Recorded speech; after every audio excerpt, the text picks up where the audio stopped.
Well, ladies and gentlemen, I'm very honored to be welcoming guitarist, performing, and recording artist. Freddy Koella is with us. He's a great guitarist from France, but he has played all over the world, and he's worked with some of the great musicians of the world. Freddy Koella has worked with the likes of Willy DeVille, Johnny Hallyday, Carla Bruni, Zachary Richard, Bob Dylan. He's also a great composer and recording artist. I've been enjoying this album of his called Undone. Some very interesting music. It's a great honor to have Freddy Koella with us. Thank you so much for joining us. Thank you for having me. So, how are you doing today, Freddy? I'm doing fine.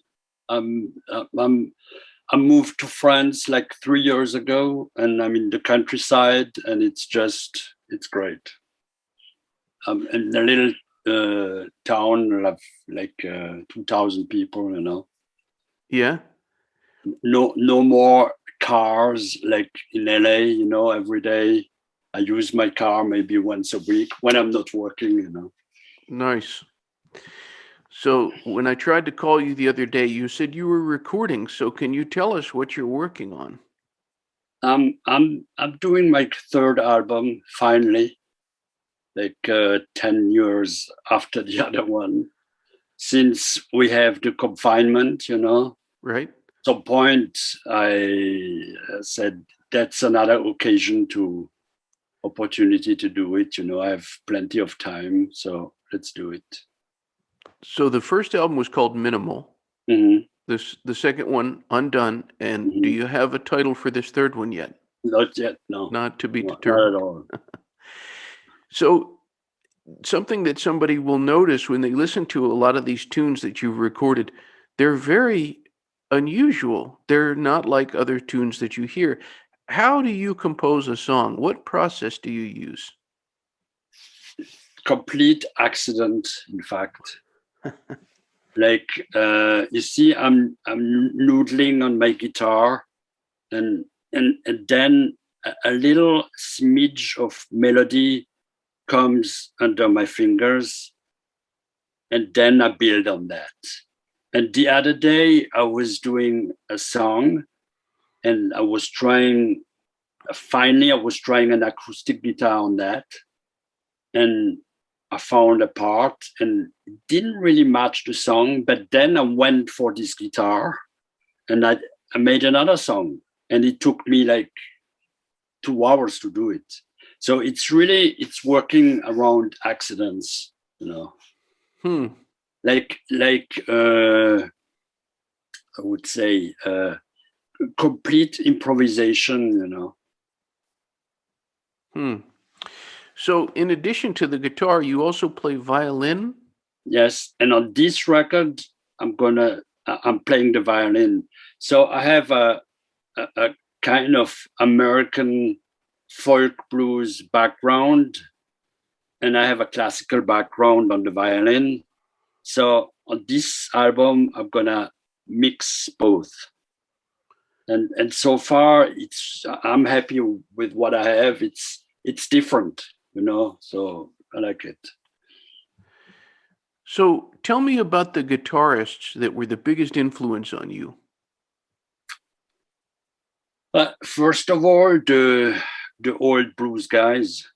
When I was 15, 16 years old in France, in a little town, my sister came back from school with vinyls, and it was like Solitary, Brownie Mackie, and Lightning Hopkins, and J.B. Lenoir, and I completely flipped out, And so that was my first influence.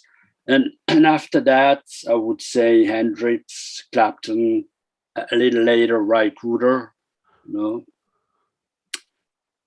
Yeah, I would say that Clarence Gatewood Brown also. Mm-hmm.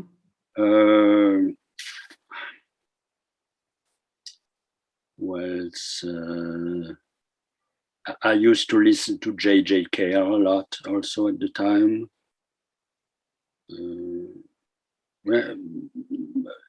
Muddy Waters. Johnny Winter also. Yeah, that's about it, you know. A good variety of Probably stuff. forget some, but you know. Well, not just What's his name? The guy from Littlefield, Lowell George, Little George, yeah. big one. Well, not just limited to guitarists, just music as a whole.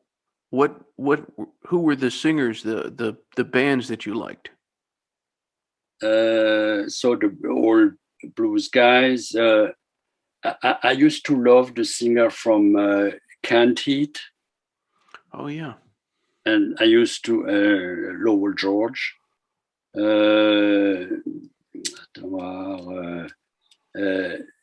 Toots Ebert, you know, from Toots and the Maytals. Yeah.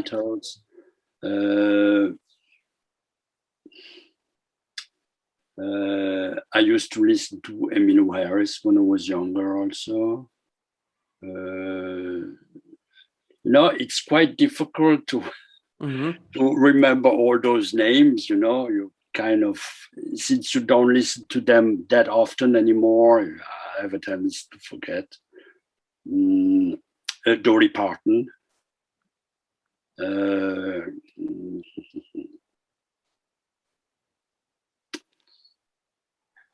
You know, I love Willie Nelson also. Yeah, I mean, I might come back with some other names later. Well, what was the town in France that you're from originally? Alsace. The town is Mühlhaus. It's close to Germany and Switzerland. And then when I was younger, we moved same area, but a little bit more into the mountains. Were your parents supportive of you going into the world of music? Classical, yes. Blues, no. Because, of course, it didn't make sense to them, you know. What is he doing? Why is he doing this music from another time, you know? And but my dad was Bach fanatic. He was a meloman, you know. He was a serious music lover. And my mom, she was quite good at piano, you know, classical. So I was into a musical setting, you know, that's for sure. But blues didn't talk to them at all at the time, you know. They got it later, like, you know, when I was 40, you know. Can you recall the first time you went into a recording studio? Yeah, in that region, we had a friend who had a recording studio, and we did some local stuff, you know. Now, how did you start to accompany these artists that I was mentioning at the beginning? Who was the first one? The first, I mean, real professional, I would guess, was Zachary Richard. Because I went to play with him, I was like 23rd years old. And before that, I used to play in a dance band in my area, you know. But more artistically and professionally, Zachary Richard was the first one. Well, tell the viewers out there about Zachary Richard. He is a great artist. He's one of the best singer. Yeah. You know, you know, and he comes from gospel, I guess, you know, and he's from Louisiana, from Scott, Louisiana, really small town. So he's been like in this mixed population, you know. So he's been with black and white since he was very young. So he has all this culture, you know, and he's like passionate about history, about the history of his Louisiana, So it was great for me, to learn all that when I was so young. And how did you come to meet Zachary Richard? Through a friend of ours who is a guitar maker who's called James Trissard. He does metal guitars. He's in LA for quite a while now. And he's very well known. And Zach and him were friends, and I was friend with him. And so he hooked us up, Now, you've mentioned Louisiana, and that's a place where so much music comes out of: jazz, blues, rock music, Cajun music. You could just keep on going.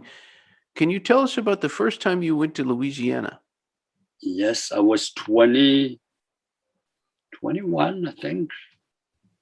And I stayed like a month in New Orleans, and I was completely like amazed, and I remember I've seen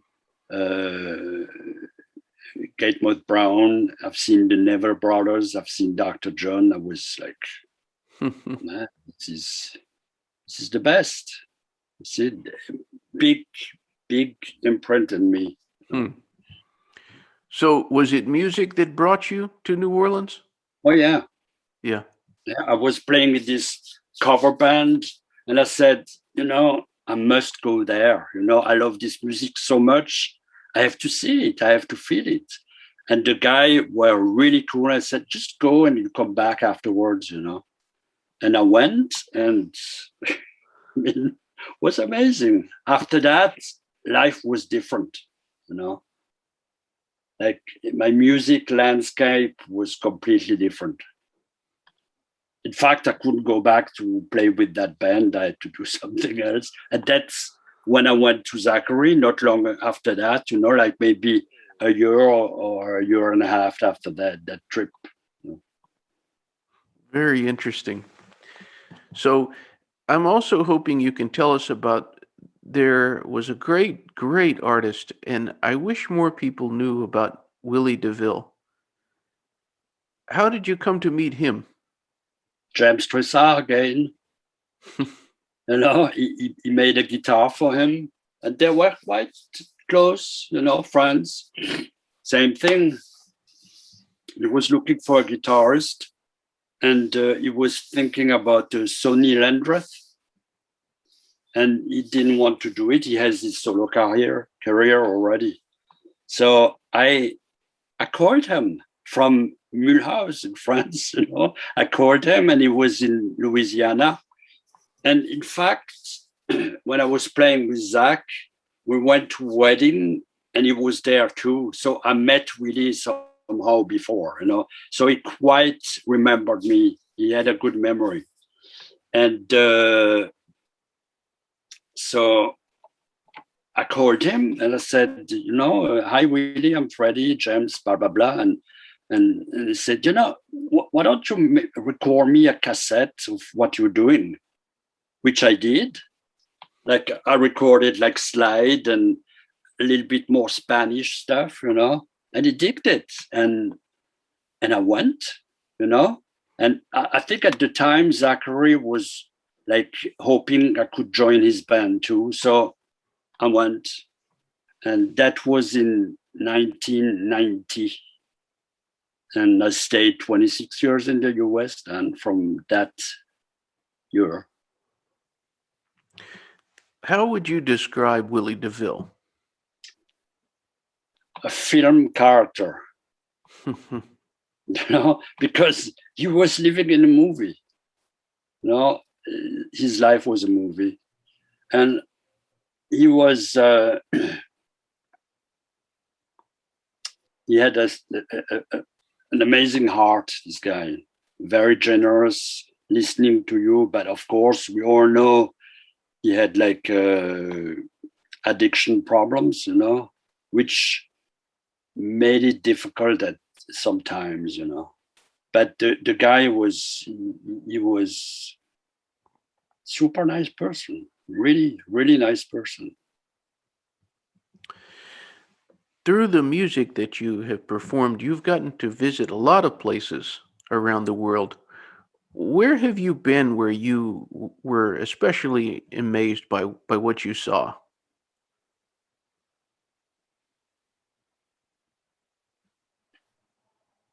I would say Louisiana. Hmm. You know, you go on a bayou over there. This is not a planet. You know, and even the music, like you have so much different stuff, you know, and the black culture is so strong. I would say Louisiana, Mm-hmm. definitely. So, what other artists have you worked with that you were especially impressed by? I would say Dylan, obviously, but I would say also Lassa. Do you know her? I don't. Lassa de Sela. No, I don't know her. Oh, you have to check that. Okay. She is fantastic. Unfortunately, she passed away, Mm. but that was like for me a highlight. With Bob, that was highlights. Yeah. And right now I'm working with nice people right now. Uh, uh, a black singer called Ayọ. I don't know if you heard of her. She's German. She was born in Germany, but her dad is from Nigeria, and her mom, she's from Romania. So what a blend! Ah, And she's a great singer. how do you spell her name? Ayo. Easy. Okay. And I produced her record, you know. And there is another artist I've been working with recently, Hugh Coltman, and we did he's British, and we did a record in his record in New Orleans, and it's really good. You should check it out. This one, it's really good. Okay. So his name is Hugh Coltman, and it's his last record. Okay. And you know, I must say, I had a good time with all the singers I've been working with. You know, like the person I'm working with right now, Francis Cabrel. I mean, cool. All I enjoy working with all these people really much. You know, So you enjoy being a record producer? I do. I do. When people really connect musically with me, you know, because I'm kind of a niche, I can not do anything, everything, you know. So when we do connect, I really like it. Yes. Mm-hmm. Is there a certain mood, a certain atmosphere that you like to set when you're producing with an artist like this? Yes, to leave as much space as possible around the voice. Interesting. Because the voice for me is major because I can sing and I don't like my voice. So I'm always had a little issue with that, you know. So I'm very sensitive to voices. So when I produce a record, that's I want to enjoy physically the voice, you know. Is there anyone that you would like to work with out there that you haven't yet that you're dreaming to? That's tough questions. You know, I must say that having worked with Bob Dylan, you know, it's quite you know, it's quite what can you do best, really? You know? Well, how did you come to meet Bob Dylan? How did that happen? James Trussard again.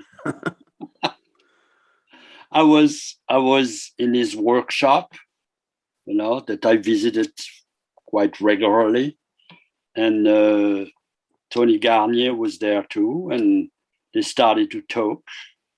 They were rehearsing in Santa Monica, and he mention, yeah, it's okay, but it's not going that great, you know. And James, you should try Freddy, you know. And they knew me. He knew me a little bit through James Trissa, through Willy DeVille, because we did some festivals and Dylan was there too. You know? And fair enough, 2 days later, they were calling me, Freddy, would you like to come to the rehearsal in Santa Monica? And I was living just next to Santa Monica. Sure. And I went, and we were playing for at least 2 hours, and it went fine. And that was it. No, we had a good time. So you were saying earlier, you were saying the voice is so important. You want to create this space. What approach did you take when playing with Bob Dylan? That,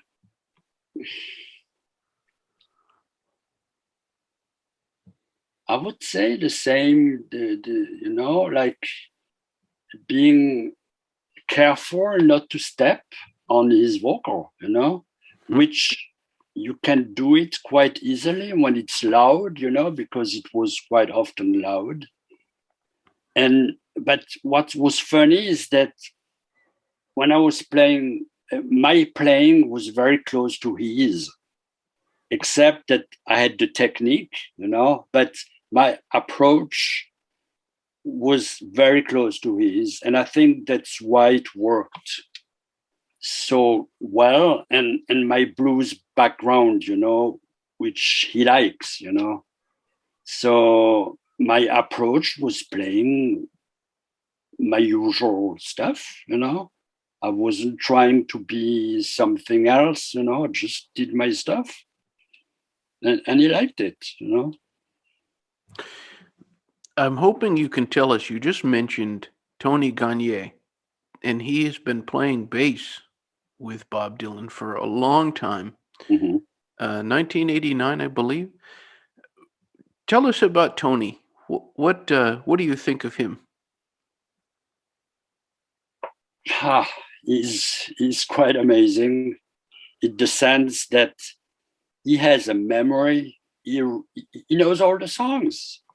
Like you spit a song, he knows it. Like it goes, no mistake, he got it. You know. So for me, with no memory, that was stunning. And plus, he has the knowledge of the music. You know, he knows all the little story. You know, that's someone you should have at your show, definitely, because he knows so much. You know, he was like kind of a mentor. You know, when I was with Bob, like really impressive and nice guy. You know, easygoing. You know, like cool. Well, Tony, if you're watching, get in touch. That's right. What about George Rosselli? Was he the drummer at the time? That's right. Excellent drummer from New Orleans. So, I mean, the rhythm section for me was like the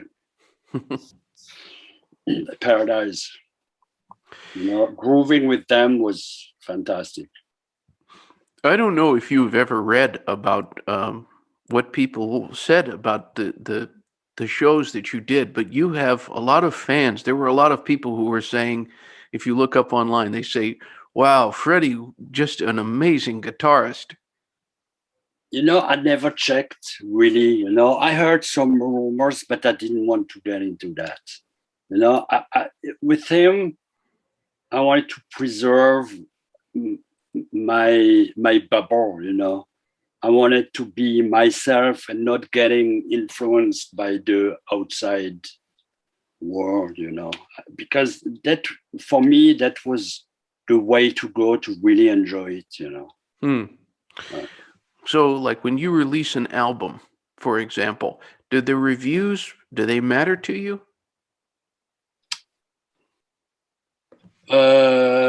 You know, so far they were good, so I wasn't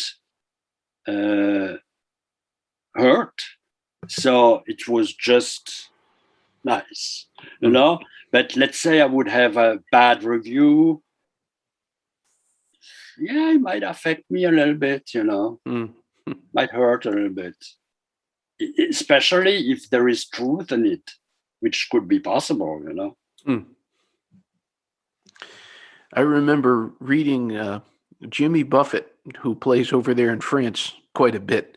He was saying that he didn't read bad reviews because I'm doing the best I can. I thought, What? Well, it's tricky, hmm, So same thing with Bob, I know people digged what I was doing, but some hated it. So when you're public, you have to be ready for that. true, very true. And take your distance to it. What about, can you tell us about the experience of working with the late Johnny Hallyday? You know, I did recording for him, but I just play once a song with him singing. All the rest was with somebody else singing at his place, Mm. and he would do the vocal later. So my experience with him was very slim. Was it like that also with Carla Bruni? No, with her it was recording live in the studio, and she's great. She's really talented. We had a good time. Can you tell us about the experience of working with K.D. Lang? That's another singer I forgot. I'm lucky. I'm lucky. Fantastic. Oh man. Wow. That was a great tour. And with the musicians, a good team. We were just 4 musicians with her. I like minimalism, it was great. Fantastic. I noticed that in your recordings, and it's one of the reasons why I like listening to the songs that you've recorded so much, because everybody, it seems like, especially when it's an instrumental song, they want to make it so busy, so much. And I like that when I was listening to Undone, that was the first album of yours I was listening to. It really draws the ear in because of its simplicity. Well, but for me, it's a question of pace. It's like when you make love, the way you're touching, it's you have to take your time. And when I listen to music, somebody else, I like to follow it, and I don't want to be interrupted by a flow of stuff and like irregularity. I like to groove with the music, and that's why I put not so much information in what I'm doing, because I like the people, myself first, because it's therapy, that I can follow simply what I'm doing, because virtuosity is not my thing. I did a little bit when I was younger, but it's not my thing. It sounds, it's the physical effect that sounds do to you that attracts me. I'm hoping you can tell us around what time do you think that this new album of yours is going to be coming out? That's a good question. Maybe this year, end of the year, or early next year, maybe. Okay. What is the best thing about being Freddy Koella? Oh man, the best thing is having my freedom, like being able to live my life with music. I mean, for your time on this planet, being able to make a living with music that you like, with people that you like, fantastic. Well, I always like to, on the show, I like to give the guest the stage, so to speak. I know that there will be fans of yours, people listening from all over. What would you say to anybody who's tuned in with us?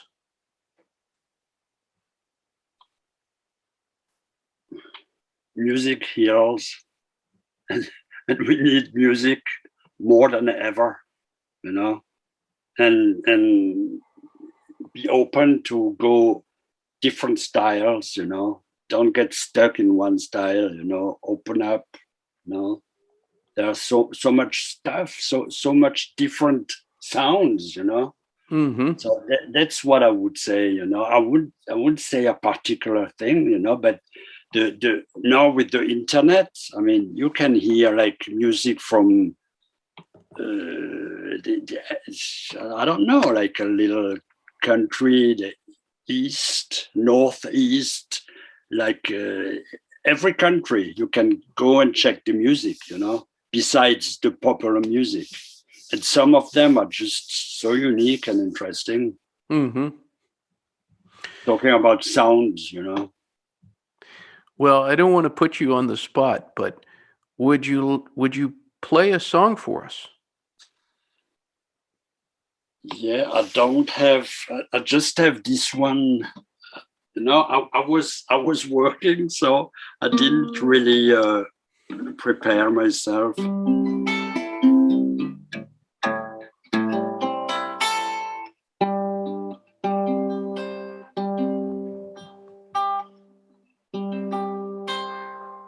Can you hear something? Sounds great.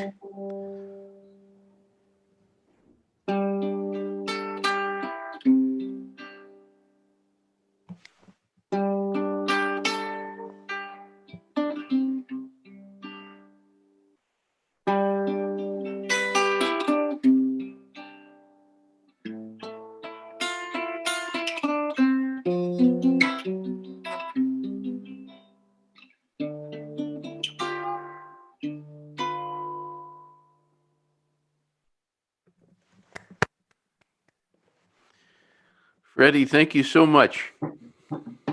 Thank you for getting in touch with me. I mean, this is great because I've seen all the people you had. That's quite impressive. Thank you. It really is super. Well, I hope we get to meet in person sometime. Well, and I will let you know when the record is done. Absolutely. I have your email address now, so that's. I'll tell you who I would like to hear you duet with. Your guitar and Aaron Neville's voice. Ouais, pas mal, ouais. That's right. Ouais. Let's put it out there in the world. Well, Freddy, thank you so much. Thank you. Thank you. All right, sir. I have a wonderful night. And have a nice day. Nice afternoon. Thank you. Bye-bye. Till next time. Yes, bye-bye.